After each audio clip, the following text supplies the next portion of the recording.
all right, I'm completely opposed to doing this content.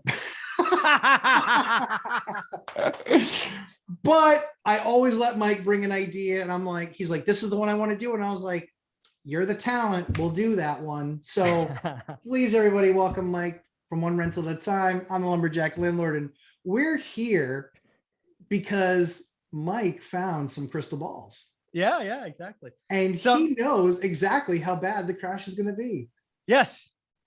Here's my crystal ball. It's simply math, folks. Yeah. Me and little lumberjack are ready and waiting. So first and foremost, you have to realize what I think a crash is. And first thing I want to tell you is we are about to start our third crash in the last 40 years. Most of you hear that and you go, huh? We had the great financial crisis. I wasn't aware of another housing crash. Well, again, you have to understand that a housing crash that is occurring today is occurring in a part of the market that most people aren't talking about it. And it is transactions.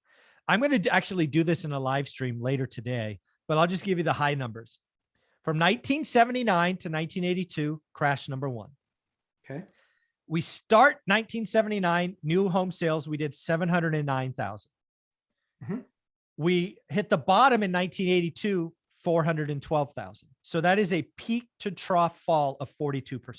Mm-hmm. The largest 1 year drop in that is 24%, which is 1980. Existing home sales, same time frame, 79 to 82, start the year at 3.827 million homes. Bottoms in 1982 at 1.99 million homes for a total drop or crash of 48%. The largest single year drop, again, 1980, was 23%. Our second crash occurred from 2005 to 2010.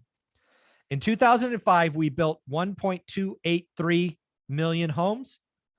The bottom in 2010, we had 323,000 new home sales for a whopping crash of 75% peak to trough. With the largest single year drop, 2008 was 48%. Existing home sales peaked in 2005 at 7.076, bottomed at 4.182 for a total drop of 41% peak to trough, with the largest single year drop in 2008 at 28%. So again, these two crashes have happened. The blended average for new home sales was a 58.5% peak to trough. The blended average for existing home sales was 44.5%. I believe we have started a housing crash of similar size. Just by using these averages, this is what it means. In 2021, we sold 767,000 new homes. If you times that by a drop of 58.5%, we get a bottom at 318,000 new home sales. Existing home sales, we did 6.13 million last year, a 44.5% crash, again, which is a blended average, means we will get to 3.4 million. Again, this will likely be over years. The 79 to 82, 4 years.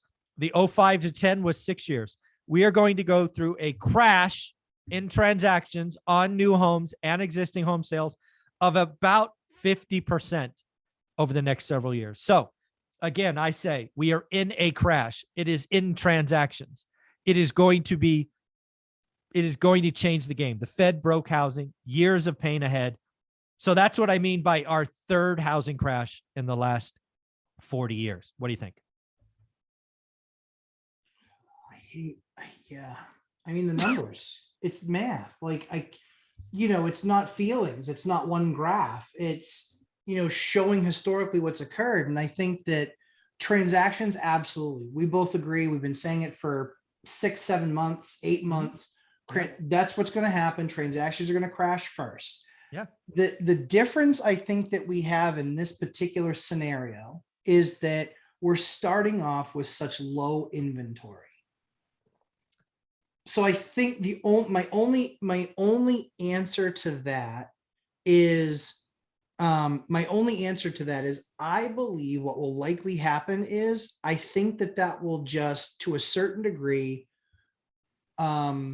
slow down the rate of decrease in price. Oh, I don't think you've heard me say price one time in India. No, you're only transactions. Yeah, your only transactions in there. And so I think like, so what I always, what I'm always talking about and talking about with brokers and things like that is they're telling me, hey, listen, since inventory has gone up 10, 15, 20, 30%, depending on your market, some places it's doubled. Yeah, mine's doubled 100% in 7 weeks. Yeah, so mine hasn't yet, but it's up probably 30%, maybe 40 in some of the towns. But the agents are telling me and the brokers are telling me, hey, listen, what we're seeing is people that we worked with 3, 6, 9 months ago couldn't find anything. We're getting 2 out of 10 things on their box. Now they're getting 8 out of 10 things on their box. Now they're saying, okay, now I'm good going. And even though the price is high, even though, price is high relative to the interest rate, even though that's the case, they're saying, but you know what?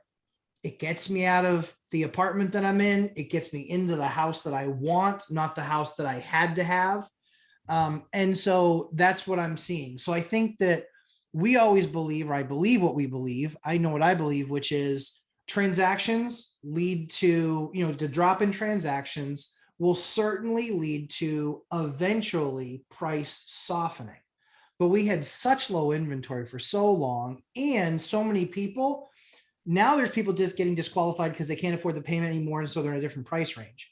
But there's also the other group that says, I can still afford to buy. I'm still approved. I can still afford a pretty decent house. I mean, I had somebody buy one of my properties that was approved for 625. The property she bought, 325. I wanted to give her a high five and say, yeah, because I think she was 28, 29. I was like, you're really smart. That's a good move. Well done. She did a phenomenal job.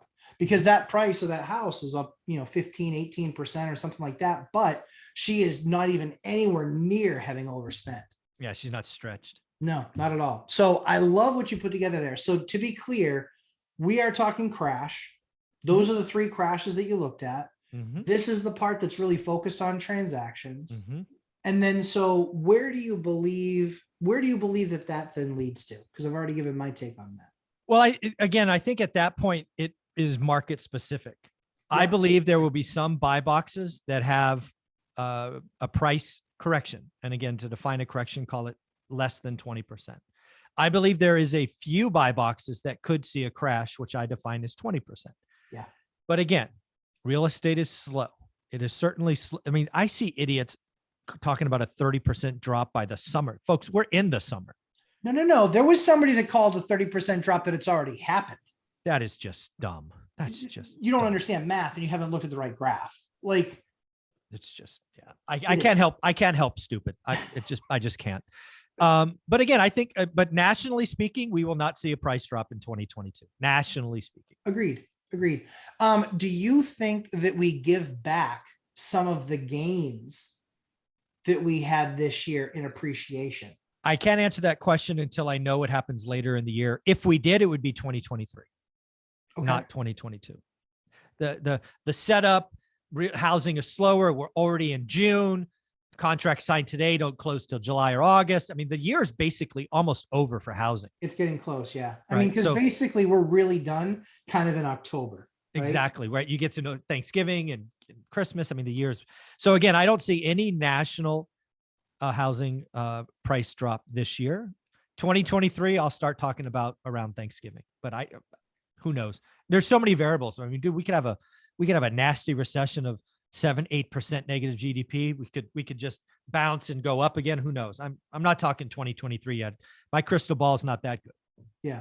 In your buy box, in your market, doubled in inventory. Yeah, 7 weeks. What are you seeing in that added inventory that came? Majority wish pricing. Got it. That's where it all starts, right? Agreed. Inventory comes out at wish pricing. And that's why real estate is slow, because again, you list at a wish. You don't even do anything for at least 2 weeks, maybe 30 days before you have a price drop. And then because again, wish pricing in my market means probably 20% higher than where it should be. And some of the stuff is still selling, right? Yeah. The perfect house on the perfect street. Yes. There's that one buyer. That's all it needs. One buyer. That's right. So I'm waiting. So right now, doubled inventory. Awesome. We're still 50% of where we need to be, but damn it, we're trending in the right direction. Pricing is still too high. That's why I have stopped looking at first day listings. I'm only looking at 15 days. And I tell you, probably by July, the middle of July, I'll be looking at 30 days. Because I this think so. market is changing so fast. It's awesome. Yeah. Have you seen any ramp in change over those 7 weeks where it took to double? Have you seen the numbers per week continuing to get greater or staying kind of range bound? It's funny you bring that up. The last 2 weeks have seen a noticeable jump. I'm going to wait for even one so. more. Yeah. Yeah. The fear, because why do I study the consumers? Because you all are predictable.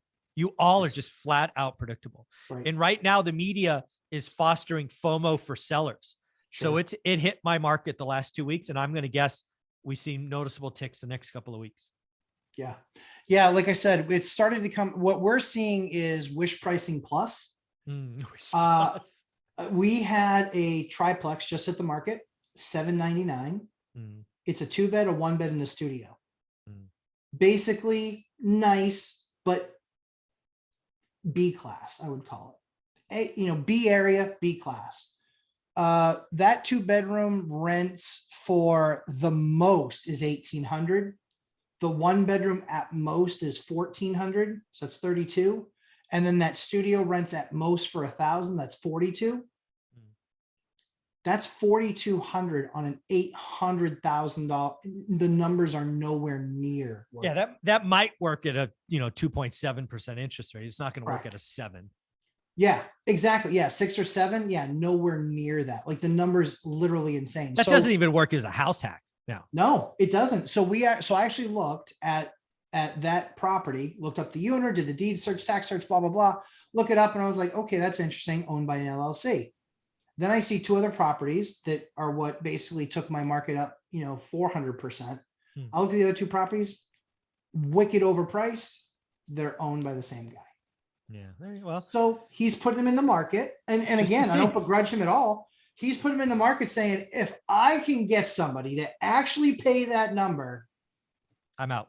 I'm out. Everything I own has if you're going to pay a stupid number, I'll sell every property I have. He paid 5 years ago for that $799 property, paid $326. Let's go. Double. Why not? Because you can. Mike, any closing thoughts?